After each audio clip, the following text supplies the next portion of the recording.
Welcome to the Reinvention Show with your host, Carol Wayne. Carol's guests today are Nicola Wood, Alina Fernandez-Bare, Wendy Garrido, and in the hot seat, Jane Johnston. I'm your producer, Keith Vachon, and now your host, Carol Wayne.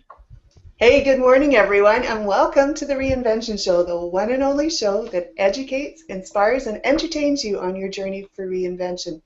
Today, we've got a rather touchy subject. We're talking about reinventing parenting. And I've got three incredible guests. As Keith said, we've got Alina as our resident expert. We have Wendy coming to us from California, I believe, and Nicola coming to us from the UK, along with Jane Johnson, who's coming from Victoria, British Columbia. So we've got a huge show, and we'll get started right away. But first, let me tell you, all these women are moms. We have, Alina has three girls, aged 10, 11, and 6 months. Nicola has a boy, aged 13, and a girl, aged 10.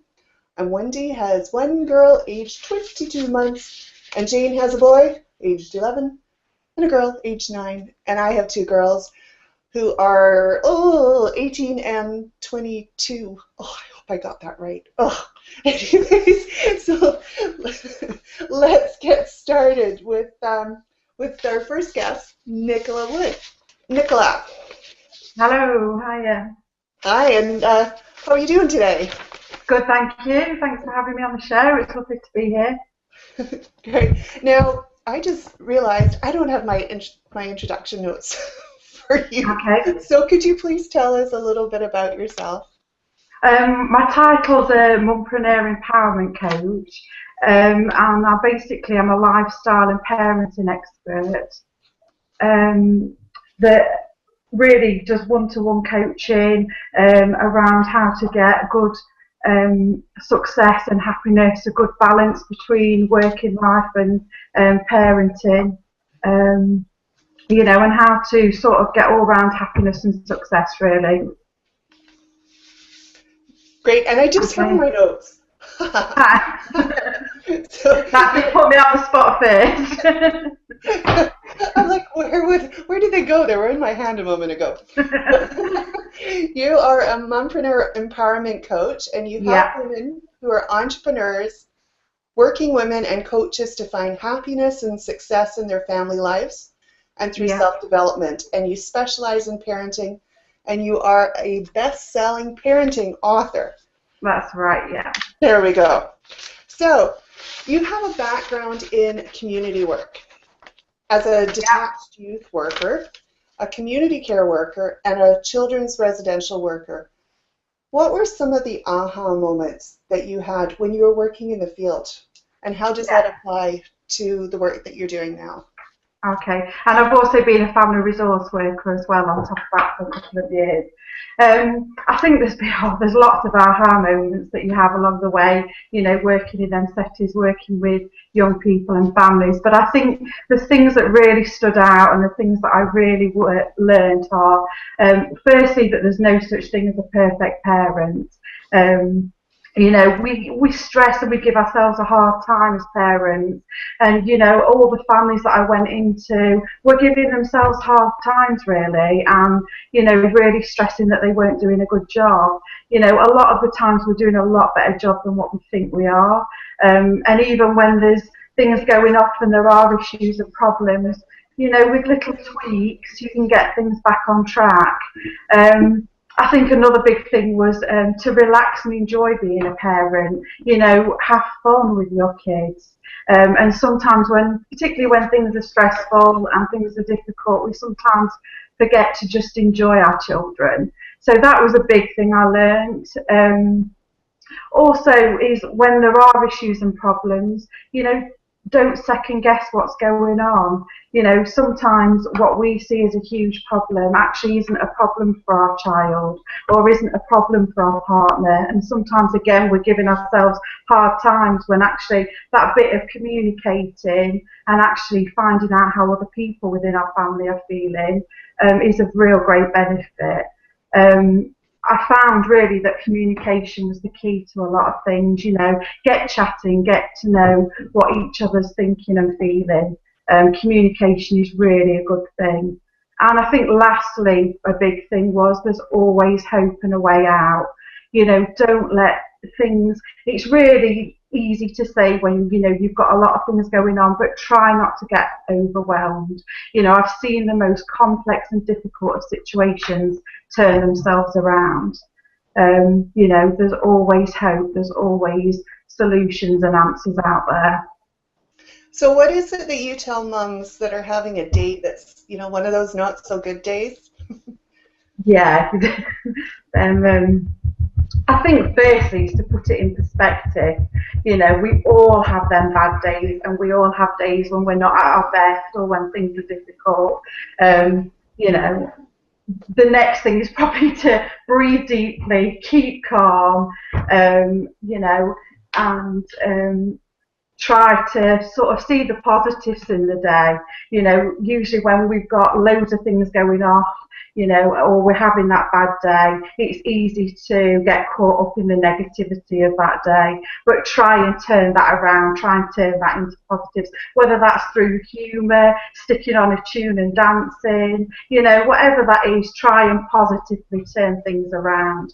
All right, we will come back to Nicola. All right, and what we'll do is now we'll just move on to Wendy.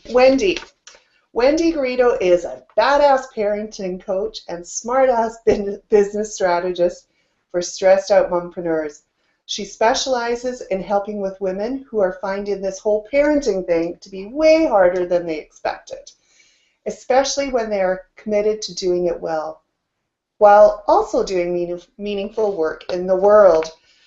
Wendy was editor-in-chief of a Seattle-based parenting magazine and has a background in nonviolent communication and EFT tapping. And she is based in Oceanside, California. Welcome, Wendy. Hi, Carol. Thanks for having me. It's kind of crazy. I'm sitting here on my grandma's porch feeling so nervous, but it's really going out to lots of people. Yeah, it is. And to me, it's kind of like it's time in society, just like we're kind of reinventing what it means to go to work every day, and we don't have to go to work 9 to 5 every day necessarily. I feel like as a society, we kind of were in the side of being overly strict a long time ago and saying children should be seen and not heard, and then we kind of swung to the other pendulum of saying, well, I don't want to restrict my kid and I don't want to place limitations on them, and then we have kids who are kind of acting like brats and walking all over us. And to me, if I could have a vision for reinventing parenting, it would be finding that balance between honoring ourselves and honoring our child, and kind of having the emotional support and the practical strategies from day one all the way up at stage by stage as they progress. So I just love the idea of applying the Reinvention show to parenting because it's something I'm so passionate about. So now you work with a lot of parents. Is there a common theme that you see with the people that you work with? Most of the moms that I work with have 1 or 2 children under the age of 5. I really enjoy working when they're with those younger kids because I find that so much of it at that point is really the dynamic between the parent and the child, and as soon as the parent changes how they're showing up in the dynamic, it can shift pretty dramatically how the child is. So I'd say the main theme that I work with people on is helping them find ways to give their child more independence and responsibility in ways that work for and can actually even support the parents. I mean, I have one mom whose son has just gone crazy being so excited to be given responsibility doing chores around the house. So she just posted a picture the other day of him scrubbing the wall over near the garbage can. He's 5 years old. And kids just eat it up when we give them real responsibility and a chance to contribute in meaningful ways. And a lot of times, I think our hardest thing as parents is keeping up with what our kids are capable of today because they change so fast. And we're just getting used to how to deal with them one way, and suddenly they have all these new capabilities. So helping parents kind of take stock of, well, what is my child capable of doing today that I'm not giving them credit for or that they couldn't do a month ago, and then helping them figure out strategies that can work for them too. Because I could go on and on. I have to keep trying to keep focused. But yeah, so I guess I'll stop there unless you have any other questions on it. No, I'll move on to the next one. What is your advice for raising independent, confident, empowered, motivated children who care for themselves, as well as being compassionate and aware of others? Yeah, well, so that's kind of the core mission of what I do with people. So it's a little hard for me to put it into one sentence, but it kind of draws upon what I was saying before, and to me it starts with from the very beginning. I mean, even when we have babies who are a couple days old, of just talking to them in complete sentences about how we're feeling and how we imagine that they're feeling, and how, like, kind of giving them an explanation and narration of how the world works. And we can start doing that from the first week they're born, and we need to not stop doing that, I mean, ever, really. But when they're 2 years old, it's still, if we can express in how we're feeling without blaming them for it, but just taking responsibility for our feelings and needs, and also helping them put words and understanding to frame their experience. I just find that kids naturally want to contribute, and they are compassionate, and they do care about others, and they will take into account how we are feeling. But a lot of times we don't, as parents, we kind of get stuck in this mode of, I'm the mom, and so I'm supposed to be giving, and I'm supposed to be providing, and I'm supposed to put my kids' needs first. And really, babies kind of train us into that, because at the beginning we have to put their needs first. And then at some point, we have to start putting our needs back on the table and asking our child to take those into account sometimes. And kids can do it way earlier than we expect them to, and then that most people ask them to. But if we just kind of start doing that, and it's never too early or too late. I mean, if you have a 16-year-old, now's the time, because there's never going to be another time. And if you have a 2-year-old, now's the time, because the sooner you do it, the kind of more fluent that they'll get with it, and the easier they understand it. It brings up a story that I have. I was very strict as a parent, and I had very strict boundaries, and I need my sleep. So my kids were always told that when they're put down to bed, they stay in bed until 8 o'clock the next morning. Mm-hmm. And one night, my daughter threw up in her bed.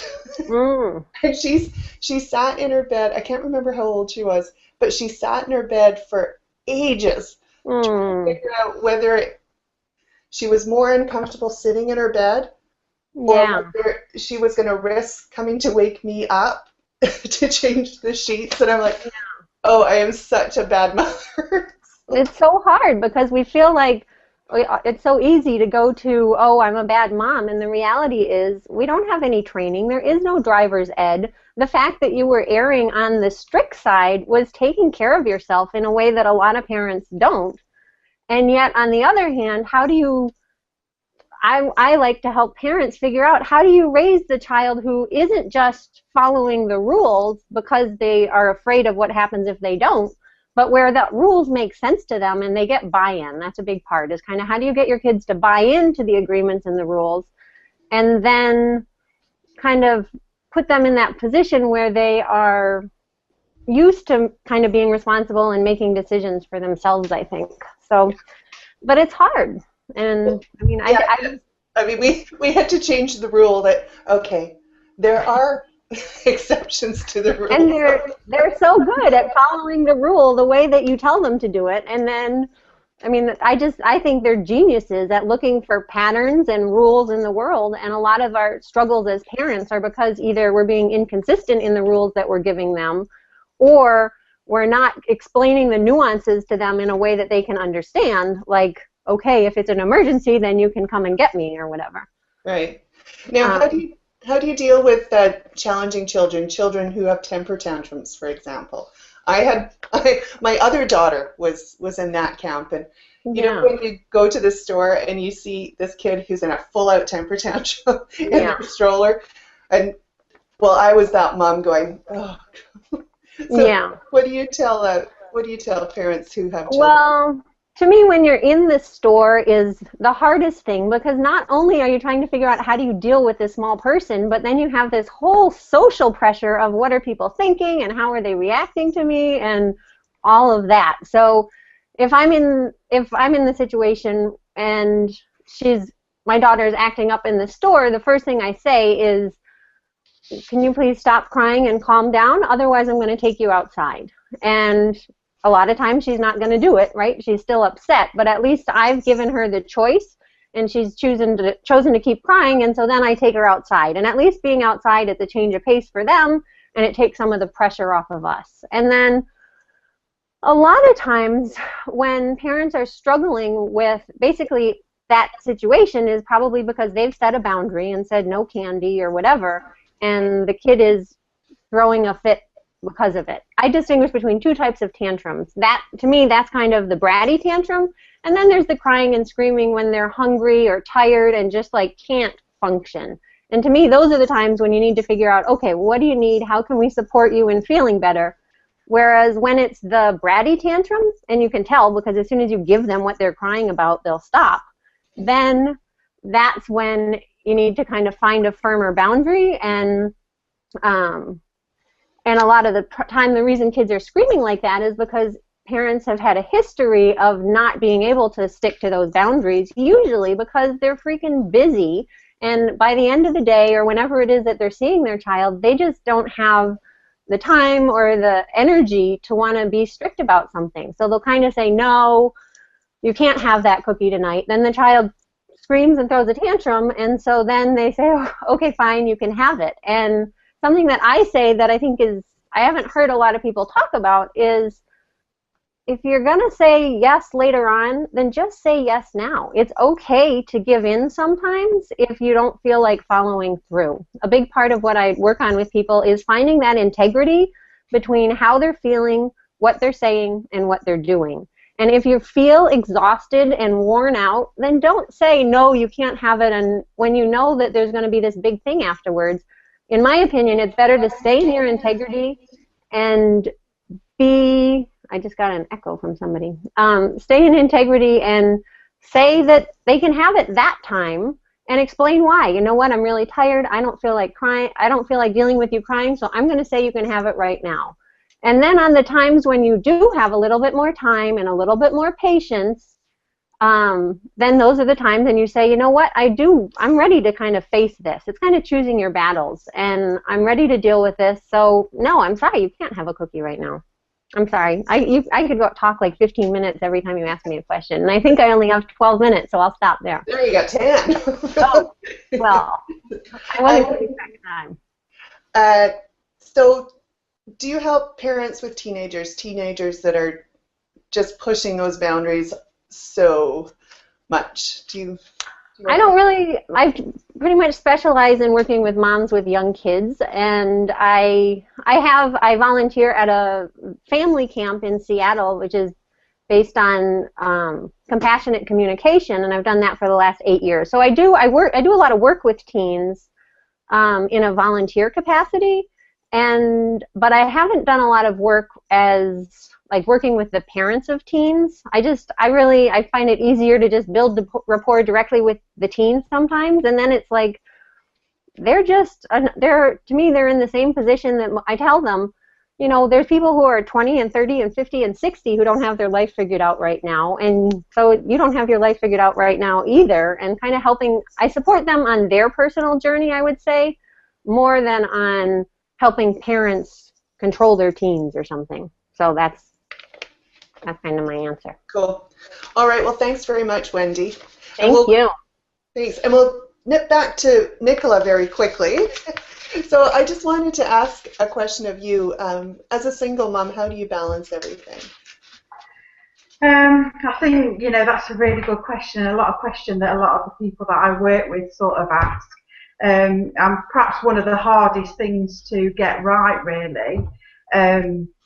But I guess some of the things that I try to put in practice is try to be fully in the moment. When I'm at work, I'm at work. When I'm with my children and in the family, I'm with my children and in the family. I try not to sort of mix the time, so I'm not juggling, trying to answer emails in times when I would be spending that with my children. I try to be organised in my time, really, and set time aside. That doesn't mean that I don't check my emails in the evening or things like that. You know, sometimes I need to do that. Sometimes, but I will tell the children that, you know, Mummy's going to do this for half an hour, and then we're going to do this afterwards. So I think for me, I've tried to be fully in what I'm doing. When I'm at work, I work hard. When I'm at home with my children, and, you know, I put that time and my, you know, attention to them, really. I think even on a busy day, trying to let my children know that I'm there has been really important. You know, whether that's been silly things like letters in a lunchbox, or my daughter's got a teddy she takes everywhere, so sometimes Teddy's got a note on it. You know, little things like that, text messages, phone calls, you know, just to let them know that I'm thinking of them. And although I am busy, they're still important to me. Equally, I try to always make sure that I have some time with my children during that day, one-to-one attention, where they feel that I'm, you know, fully theirs. We can chat, we can see how each other's day's been. You know, so even on a busy day, I try to make sure that either I'm there to put them to bed, or get them up in the morning and take them to school, or, you know, whatever that time of day is that's easiest for me on that busy day. Try to make sure that I give them that attention.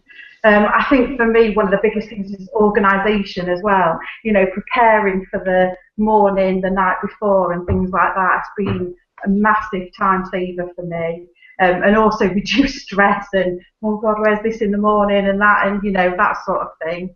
You know, so, but, and I guess another way is, you know, on the big things, if as a working mum, you can't always be there. Say there's a presentation at school, things like that. One thing that I found really nice, and that my children have really found a benefit, is that I'll get a friend to either take pictures or film it if they're able to, and then I'm able to still look back and share that moment with my children, even when I've not physically been there. So I think, you know, things like that I think have been important, and things that I've sort of learnt along the way, and have benefited me being a working mom. Cool. We were talking about that on the show yesterday, how important it is to compartmentalize our lives, because it's, especially when we are entrepreneurs or mompreneurs and we're working from home, and it's so easy just to keep looking at our laptops or our phones. Yeah. And I mean, we don't like it when we're talking to our children and they start texting. Exactly. So it's the same thing. So. Yeah, it is, and I think that's a really good thing that you can learn to do, really. It's something easy that you can put in place that makes a big difference to how everybody feels in the home, really. Cool. Well, thank you very much, Nick. And I'm so glad we were able to get you back. Yeah, I'll try not to disappear again. So we're going to move on, and we're going to talk to our resident expert, Alina Fernandez-Bare. Alina has 3 kids. I interviewed her 2 eldest children for the Reinvention show in last season. They're just adorable little kidpreneurs. And now Alina's, it's a family affair. So welcome, Alina. Thank you, Carol. I'm so happy and so excited to be in great company. You know, I'm really feeling that we are really like-minded, and that the message is in that unison. So I'm excited about that. So let me read your bio, and so Alina is known worldwide as the Positive Mom. She teaches moms about positive motherhood, balanced mompreneurship, and motivation for personal power. Her philosophy: be positive and you'll be powerful. Yay! Yay. So, Alina, I understand that you're a very strong family advocate and known worldwide as the Positive Mom. In your opinion, what is the most pressing issues that families are facing today in the United States? Well, and I think in the world as entirety, I think that it is so sad, and Nicola was talking about that, and Wendy touched on it as well, that parents are not communicating.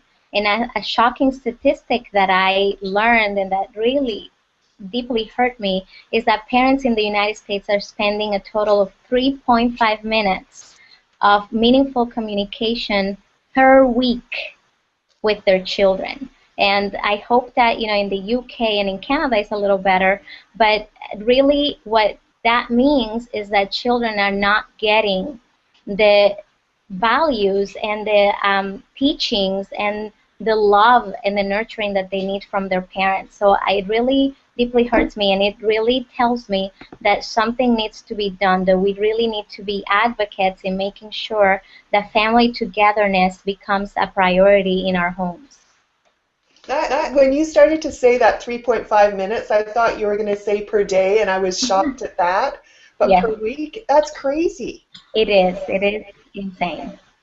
So how can you share with the audience some very good ways to spend that community time with your children?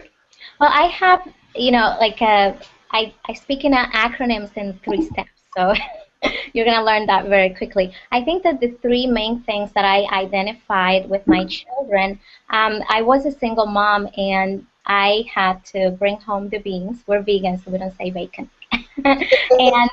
and basically, I worked 40 plus hours, and I came home. They were 1 and 2, and eventually I decided to become a mompreneur and stay at home with them. But I was working a lot either way. And what I found is that if we had our 3 M's, so our 3 meals together, so we had at least 1 meal. It doesn't have to be all 3. We had meaningful conversation through a mission statement. And I'll explain a little bit what that is. But the 3rd one was family meetings. So here I am with a 2 and a 3-year-old once I became a business, a mompreneur, and I am having meetings with them about what I have for the week with my business and how we could partner to make that happen and what was in it for them. And I'm sure you're very familiar with that as business people. Yay! That we need to talk to our customers and to our partners and to the media, to everyone about what's in it for them, but we forget that our children are our main audience as moms. So we need to make sure that when we're creating a partnership with them, that they know what they get out of the equation. They always think that they get the short end of the stick. And as far as the mission statement, when I started doing this, well, it was really just 3 things. We are nice, we say please and sorry, and thank you, and we don't hit, or we keep our hands to ourselves, 3 forms like that. And then it evolved, we are into contribution, we love each other, we give back. So that evolves as the children can understand bigger words and bigger concepts. And I agree with Wendy that, the children are just eager to please mommy and daddy. They are just so sweet, and they just really think that they are left out, that nobody takes them into consideration, that they're not a part, that it's like mom boss, dad boss, and older brother boss, and, we are left out, and they don't have a voice. So it's not like you need to be best friends with your children. You just need to realize that you are a family unit, and that you need to create sacred moments in which you are together communicating and feeling like we have when we have a meal, we always pray, and that's a way to figure out what people are asking for. But there's also this ritual that we have, and I'm very much into rituals, that it's called What's Up With Me. And I say, well, what's up with me? You're supposed to talk for 2 minutes and say exactly what comes out of your brain, your heart, your mind about what's up with you, and everybody gets to know that. And there's another ritual that's called What If. What if we did this? What if we didn't do this? What if? And you would be amazed at the things that come out of these children's mouths, and you will be in tune. You will be just feeling that you are a unit, that there is unity, and that's what I'm all about, is family unity, family togetherness, and family conversation. Yeah, absolutely. It was one of the things that we've always done as a family, is have dinner together. And Yes. it's always interesting to have the conversations at dinner, and some people are so shocked at the conversations that we have at the dinner table, but they can get pretty raunchy, but it's also how I communicate with my girls. Obviously, they're older now. Yeah. Um, Sometimes my husband would just shake his head. It's like, oh, what are you talking about now? Yes. Yes, I'm recently remarried, so my husband just joined us a year and a half ago, and he has been in shock ever since because one rule that I had with my girls is that if they had any question whatsoever, they could come to me and I would give them an honest answer, even if it was really difficult for me. And if I didn't know the answer, I would look it up for them. And I think that it has really been amazing to me because my daughters are writing a book about self-esteem because they had the courage to tell me what was going on at school, and I, decided to homeschool, and we have rearranged our entire home to make possible that we all get what we need, the support that we need in being happy. So if I wouldn't have given them that invitation to share whenever they needed to, and it was hard for them to say, and it was hard for me to receive, then those kind of things can create bigger problems. I love the analogy, and it goes with something that Wendy said about when it's necessary to plant a tree, when is the best time, and the best time is today. It was 20 years ago, I'm sorry, and the second time is today. So if you haven't started, today is the best time, the second best time to start doing it. Great. Now, what are the three most common mistakes that you find that parents make, and when they're sharing their time with their children and spending? Okay, and this is where I'm really passionate about this, so I will let you know that the first thing is, I think it's a mindset mistake. Like, oh, I need to spend more time with my children, and I'm overwhelmed, and I'm guilty, and I don't know what to do. I hear that from all of the moms that I talk to and that I mentor, but I think, we need to get into the habit of looking at it as an investment.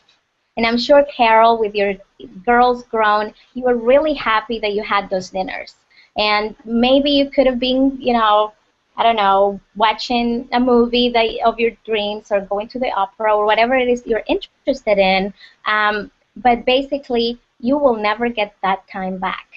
Mm-hmm. Benjamin Franklin said, lost time is never found. It is not like you can get it back. And you are done, pretty much. You don't have to invest so much because it's compound interest. Now, like Wendy said, you can enroll them to take care of mom. But there is a time in which you have to invest more, and that investment is going to compound, and you're going to reap the benefits, and you're going to see the biggest contribution because you invested that time. If you think about trees, and I'm not a tree hugger, I love nature, but if you think about a tree when you plant it and it's like this little twig, and you can just like put little sticks around it so that it goes up straight, but then time goes away and you didn't do that, it's going to be a huge trunk, and then you're going to have to like hurt the tree in order to straighten it up.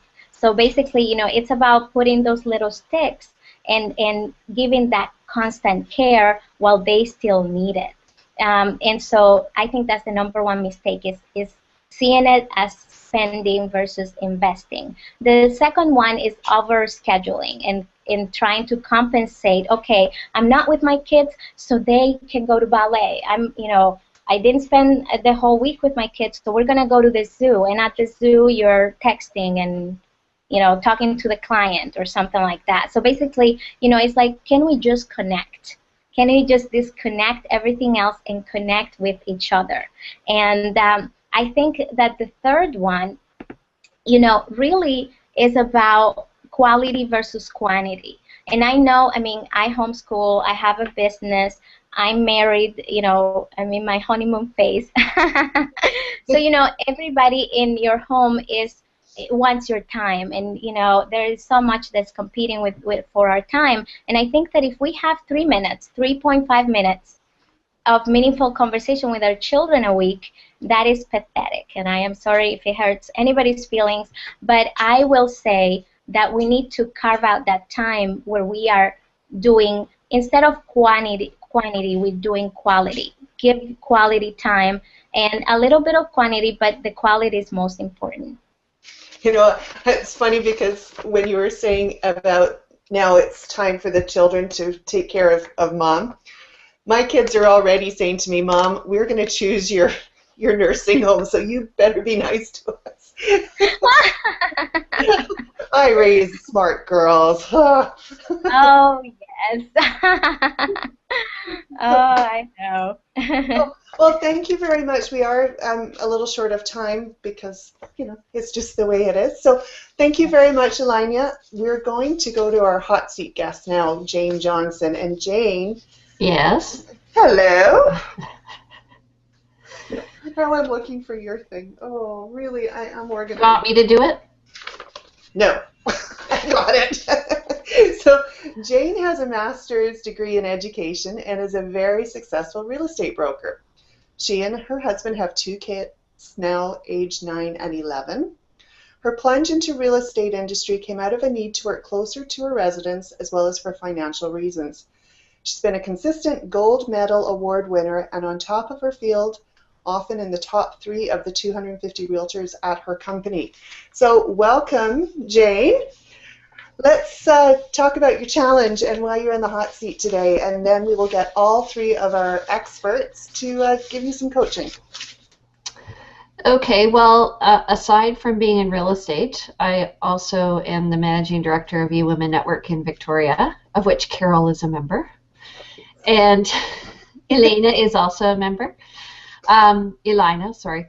So my issue, actually, I'm listening to this, and my issue has really been around balance and finding, I listen to all of what you say, everybody, and it's all great advice about having 100% attention on my kids and being able to focus on them individually. But my husband also lives a busy work life, and I find it really hard to especially in real estate, which is so responsive, to be able to focus on my kid and give them the attention they deserve. I am a former teacher, I will tell you that, so I know the value of it, and I understand that. We actually have a deal in our house where we eat dinner together every night, no matter where I'm working or what I'm doing. So there's definitely that commitment there.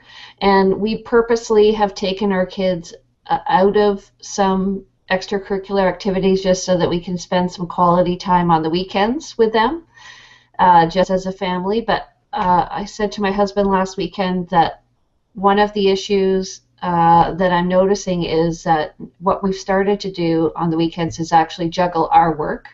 So one of us is taking care of the kids and then the other's working. And anyway, it's kind of like well, a good example yesterday was my kids came home. I knew I wasn't going to be home, so I left a note on the TV remote, and it said, your key to watching TV and getting on the internet is emptying the dishwasher and loading it. And I just think, God, you know, like I grew up in a lifestyle like this. My mom was in politics, and I didn't see her a lot, and I don't want to be that kind of mom. So I'm always sort of trying to figure out how am I going to get out of the rat race, I guess. Like even while I've been listening to this, I've been responding to texts and hanging up on the phone. That's just the way my business life is. It's just the way real estate is. So anyway, any input you have would be great. Sure. Well, let's start with you, Nick. What suggestions or coaching do you have for Jane?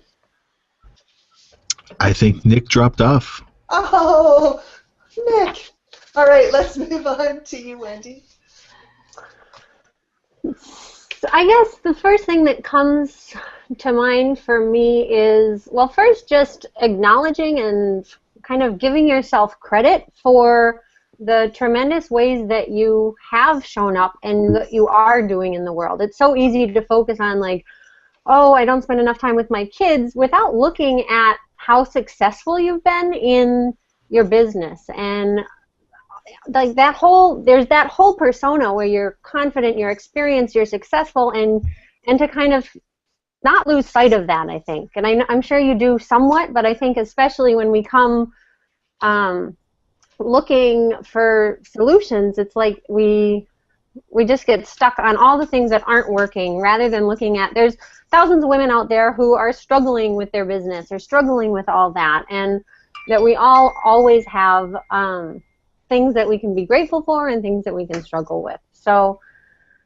I think that's a big part. And then I've been trying to kind of feel into, is this something where you are so passionate about your business that you want to be putting that energy into it, and that you feel to me it's about integrity, right? Like I am totally in integrity right now being on this call, taking that hour away from my daughter because it is so meaningful to me and rewarding for me, and I know that I'll have time with her otherwise. And so before this I wasn't clear, but based on what you said, it my sense is that you're doing more than you feel in integrity about doing. Would you say that's true? I'm doing more. Well, like, what do you mean by that? Like I think the reason why I do real estate, I really enjoy it. I really enjoy leading people through an experience, and it's really a counseling job. I will tell you that. Real estate is not about selling houses. It's about helping people transition, usually in some big change in their life. So I find a lot of value in that. And the eWomen Network, I also find a lot of value in that. I think I'm a natural leader. I've always sort of risen to the top of whatever industry I'm in. So I think it doesn't make a difference if I said to my husband, why don't I go back to teaching? And he said, are you kidding? You're going to be on the school committee or whatever. Like I guess I have a busy mind, and I need to be active. I need to be challenged. Stimulation. Yeah, the challenge and the stimulation is what I'm hearing. Yeah. And my kids appreciate that. Okay, like for instance, tonight we're going, one of my friends, 3 women, is her husband's going to the Dragon's Den. So I'm taking my kids with me to that experience. And I think part of my challenge is the age of my kids are 9 and 11. So like I would love to take my daughter to see the motivational speakers each month eventually. She's just not quite at that age yet. And my son... So the first thing, because I'm used to having like an hour to talk to people, so 4 minutes is hard for me to kind of get on. But I think the more transparent you can be about the challenges that you have and what you would hope for and what your struggles are, the better they're going to understand where you're coming from, and the more compassion they can have for you, and the better like you can kind of get them on board with you, helping come up with strategies and solutions. I mean, one of the things that, given the age that they're at right now, I don't think you can assume that your daughter's too young for it. Take her to one and see how she does for it. I mean, if she enjoys it and if she gets something out of it. Also, I felt what was coming up for me before we got on the call is that now's the time to teach them about money and about creating value in the world and what you're doing. Like, what are you doing when you go off to work? Tell them about how you're counseling and helping people figure this stuff out, and talk to them about how much money you're making on a sale. It's a great opportunity for them to start to see how math is important and has practical applications. It helps them understand why you're going out, and the more that you can like tell them how much the mortgage is and how you get that covered with. Like, money gets to be this taboo subject that it doesn't have to be, and the more transparency that you can bring to it, the better that they will be able to handle it, I think, and the less stress you'll feel, I think, because you'll really have a better sense that they're understanding you. Yeah, I do that actually with them. I do talk about that, and especially when we're on holiday, I say, you know, this is what Mummy's job pays for this. Okay, well, I have what I call a priority process that, I go through every time I have a decision to make or an invitation, because we all get so many invitations and get volunteered for so much. And we feel like we want to say yes, but I think we have to honor what we're really passionate about. And, I congratulate you on all of your success, but I really want to be bold here and say your face right now, your countenance is not of a successful woman. Are you successful where you want to be successful? Are you passionate about what you're doing? And I understand, we all got into a business because it's value and we are, committed to provide value to others. But I see an emptiness, and it actually makes me sad. And I was in the verge of crying when I was hearing you talk. So the first thing that I want to offer you is become clear. You're a powerful woman. You can achieve whatever you want with your kids, with your business, with your health, with your body, with your senses. I mean, you can do it, okay? What's holding you back? Well, let's think about this. You need to get clear. What is most important to you right now? What is it? And I like the acronym WIN. I warned you that I talk in acronyms. It's what's important now. What is it? What's important to you? What is, if you could have one and not the other, what could you have? And then while you're making this decision, is it important? Okay, is it aligned with what I want? That's number one decision of my process. Number two is what are you saying no to? When you're talking to that client, are you saying no to being happy as a woman, as a mother, as a contributor to your children? And is that okay with you? Sometimes I say I'm saying no to my children right now in this call, but like Wendy said, this is a contribution that goes in alignment with my passions. I am committed to helping other moms, and I believe that the value of this call is worth they're going on a walk right now, okay? And what are you going to give back? And the third question is like, when you do it, are you going to feel either happy or guilty? And I think that, everything we do comes from a place of choice, okay? Yes, your home is going to suffer if you are the most successful woman in the planet. It is not a mistake. Yes, your business is going to suffer if you're just staying home the entire time. So let's set some systems in place. So are you willing, Jane, to set boundaries to your clients? Like, don't call me at this time because I am busy with my children. And I have found that when I have done that, I have fired many clients, I will tell you, because they need to understand what is sacred time for you. And when they have their sacred time, you don't go and interfere with that. So it's having that clarity, okay? Are you okay that I don't work Sundays? That's something that I ask my clients, and if they're not okay for that, I have people that I can refer to. But I am okay. I am saying yes to what I'm most passionate about, and it's the day of rest and worship and family time for me. So I think that what we're thinking about here is, are you going to get clear? What is most important now? Because later on you can have all the time in the world, but your 9 and 10-year-old need you now. And that is what I have to offer. I have a 10 and an 11-year-old, and they love conferences. And they felt so empowered when I was sharing about my business that they decided to create their own. So I included them. And no, you're not being a bad mom. You're an amazing mom. You're an amazing mom because a bad mom would not be worried about this.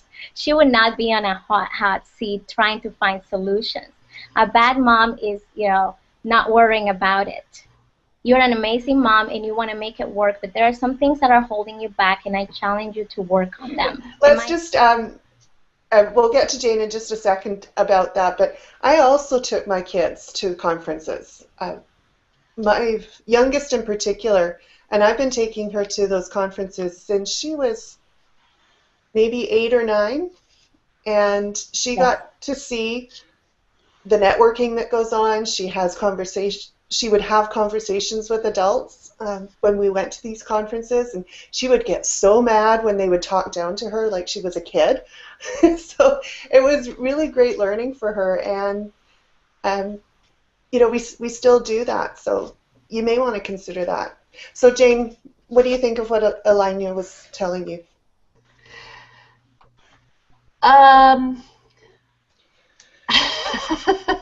Well, I agree. I agree with everything. It's okay. I think my husband and I need to get clear about what we want. And we've been talking about that, about what our 5 and our 10-year plan is, because right now we're just kind of living in the moment. We moved, and we've always had really busy lives. We moved from an international school, and our kids were surrounded by great role models, and I want to keep that. I did take my daughter to the women's awards recently for a local group. Yeah, I get that. As I said, I think I need to sit down with my husband. While we were talking, I sent him earlier. I sent him a text saying I want us to have dinner together tonight. But I don't know if we could exactly manage it. But I don't know. I have been, I guess, implementing all of this. I need to come up with a plan to implement it. That's the end product of the conversation, I guess, is that I really need to make a decision. Am I going to focus on this? And if I am, how are we going to approach it? Yeah. Do you know, a long time ago, my mentor got me to write down all the things that I wanted for my life. I still have that in my wallet, and when I have a difficult decision, like one that it just seems impossible, I go back to that folded up piece of paper in my wallet, and it says the answer to what my question is. So becoming clear on what you want and what your husband wants to make sure that they're in alignment, and then engaging the kids. Yeah. It's really important, and bring them into the equation, because as you change things, if they're left out of it, they're going to rebel. But if they're part of this big new adventure that you're doing, I believe that they'll be more on board with you. So that's my 2 cents worth for what it is. So we're got 5 minutes left, and Jane, so what do you think about the coaching that you got today? Well, it was very pointed. That's the point. I think it was constructive, and I don't think I'm a sad person. I came on the program because Carol wanted me to do it.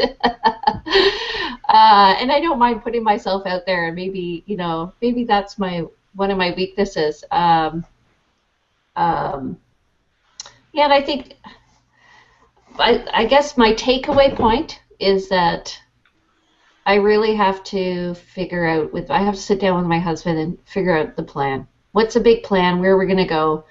And I did, when I started real estate, created a vision board, and I guess I need to go back to the vision board and pull it out and see what's aligning with where I am going, and how that's going to fit into our long-term plan. We're both going to be turning 50 this year, so that's another reason, I guess. And I always said to myself that if real estate got in the way of being a good parent, I would quit. I'm not tied to my job whatsoever, but I'm gonna keep doing whatever feels fulfilling. That's for sure. Yeah, feeds my soul. Yeah. Don't worry, Alina. And, this 50 thing is such a big milestone. Like, my husband and I are turning 50 this year too, and now we're going off on this big new adventure. Of course, our kids are out of the house now, but I see a lot of people in our age bracket who are reinventing themselves. Ooh, there, I tied that into the show.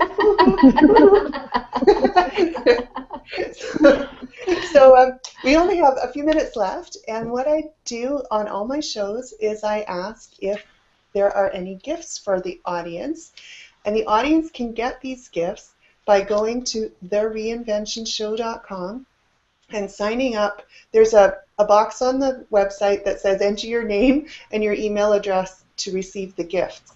So that's how you'll get them. And Wendy, I believe you've got something for our audience. Yeah, I have my ebook, which is called Why Won't You Listen to Me? The Exasperated Mom's Guide to Getting More Cooperation Without Threats and Bribes.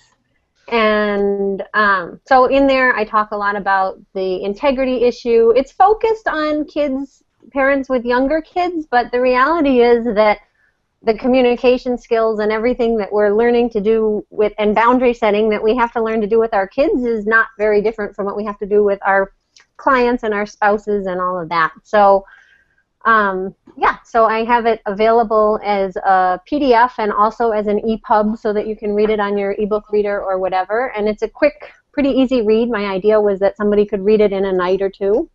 So check it out if you feel so inspired. Thanks so much, Carol, for having me. Thank you very much, Wendy. And Alina, you have a little gift too, don't you? Yes, I also have an ebook, and I call it an action book because I don't like work. So workbook sounded too crazy. So it's an action book, and what it has a lot of information about how to live a balanced life without losing your head. So there's 7 easy steps, but throughout in this process, you can fill in blanks and ask yourself questions and just get clear on what is it you want and get support and tools on how to make that happen, so that everything you do comes from choice and from generosity instead of from guilt and resentment. Because I think that that is the key to everything we do. There's no wrong role and there is no bad role. There really is a role that comes from guilt and resentment and saying yes to everything and everyone. Awesome. Well, thank you. Thank you very much. And thank you to Jane for putting herself on the hot seat today, and to Alina, my resident expert for parenting, and to our special guests, Wendy and Nick. So thank you very, very much. Thank you. Thank you. Thanks, everyone.